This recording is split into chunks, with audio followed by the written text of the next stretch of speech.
안녕하세요, 차트곰입니다. 오랜만에 영상을 올리게 됐는데요. 그동안 움직임이 크지 않다가 곧 큰 움직임이 보일 것 같아서 영상을 촬영하게 됐습니다. 바로 이전 분석부터 점검하고 현재 시황 분석 들어가겠습니다. 지난 분석은 단기 반등 가능성에 대해서 언급을 했습니다. 큰 관점은 삼각 수렴을 하방 돌파했기 때문에 삼각 수렴의 타겟 목표가인 여기 매물대까지 도달해 줄 것으로 보고 있다고 했고, 목표 가격은 대략 48.9K에서 53K 정도입니다. 특히 48.9K는 지난 비트코인 현물 ETF 승인이 나왔던 시점의 최고가인데요. 여기는 중요한 지지 구간으로 작용할 것으로 봅니다. 그리고 여기 매물대는 역대 반감기 기간의 불장으로 가기 직전에 한 번씩 리테스트하는 정말 중요한 구간이라고 했습니다. 왜 여기 매물대가 인생 타점이고 역대 반감기 기간에 한 번씩 리테스트했던 구간인지는 영상 하단에 링크 올려드릴 테니 한번 보고 오시면 정말 도움이 될 겁니다. 그런데 누구나 노리고 있는 이 타점을 그냥 줄 것인지는 의문이라고 했습니다. 조정이 진행 중이지만 여전히 비트코인 강세장이고 매수세가 받아주고 있기 때문인데요. 그래서 단기 반등의 가능성에 대해서 말씀을 드렸습니다.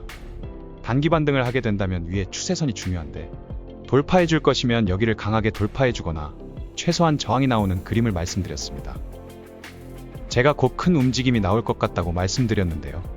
지금 타점이 정말 중요한 타점이 될 겁니다. 제가 그렇게 말한 이유가 있습니다. 정말 중요한 추세선이 하나 더 있는데요. 이전부터 지속해서 저항을 받아오고 지지까지 나와준 추세선이라서 신뢰도가 정말 높은 추세선입니다. 이제 신뢰도 높은 이 추세선과 맞닿는 시점이 오는데 여기서 큰 움직임이 나올 것 같습니다. 추세선과 맞닿는 가격대는 대략 61.1K에서 61.3K를 보고 있고, 저는 최소한 반등은 나올 것으로 보고 있고, 반등을 해준다면 최소한 여기 상단 추세선까진 도달해 줄 것으로 보고 있습니다. 그 이후에 추세선을 돌파해서 고점 갱신을 할 것인지는 그 이후에 봐야겠지만, 저는 두 가지 큰 관점을 생각하고 있습니다. 첫 번째는 이렇게 반등을 해주고 조정 이후에 제가 말한 인생 타점에서 강하게 반등해서 고점을 갱신하는 그림 하나랑, 다른 하나는 반등 이후에 고점을 갱신해버리는 그림, 이렇게 두 가지를 보고 있습니다. 추세선에서 반등이 와준다면 이런 그림을 보고 있고요. 추세선에서 반등을 해주지 못하고 깨진다면 두 가지로 나눠서 생각하고 있는데요.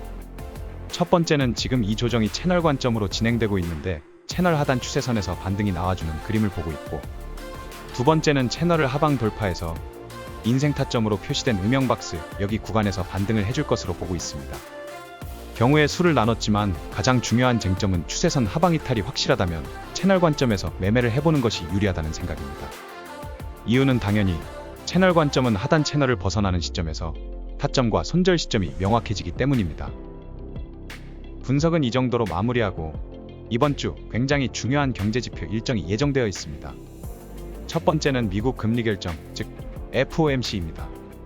FOMC 일정은 우리나라 시간으로 5월 2일 목요일 새벽 3시에 예정되어 있고, 금리 발표 뒤에 새벽 3시 30분에 파월 의장의 기자회견까지 예정되어 있습니다. 금리는 동결로 예상되나 주가에도 영향을 미칠 만큼 굉장히 중요한 발표이므로 금리 발표 직후 그리고 30분 뒤에 하는 기자회견 때도 변동성이 클 예정이니 참고하시길 바랍니다. 두 번째는 미국 주요 회사들의 실적 발표입니다. 여러 가지 굵직한 기업들이 많이 보이는데요. 특히 목요일 새벽에 금리 발표 이후 몇 시간 뒤에 애플 실적 발표가 예정되어 있는데요. 시간 차이는 있지만 같은 날에 진행되므로 일정이 겹치게 되는데요. 아시다시피 애플 실적이 안 좋게 나와서 시장에 부정적인 영향을 끼칠 가능성이 있기 때문에 이 점을 염두에 두셔야 합니다. 이번 주는 변동성이 클 예정이니 안전하게 매매하시길 바라며, 영상이 도움됐다면 좋아요와 구독 부탁드립니다.